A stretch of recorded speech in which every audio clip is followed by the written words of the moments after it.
What happens to old satellites?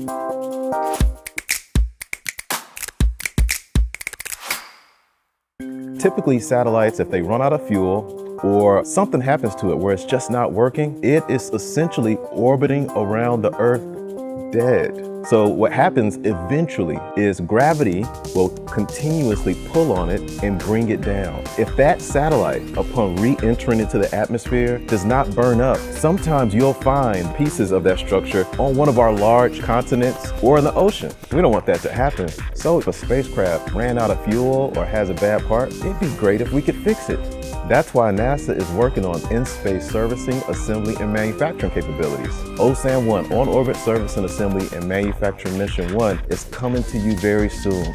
There are capabilities and technologies that will allow us to sustain some of our key assets. So if they have a bad instrument or they want to upgrade, we can do that in space. Essentially, that is going to help NASA explore and create missions that are going to improve our capabilities from the moon, Mars, and beyond. So what happens to old satellites? Well, currently, they either burn up upon re-entry or they remain in space dead. But all that's going to change with OSAM-1. It's going to be the game changer that is going to help them become sustainable and upgradable for the future.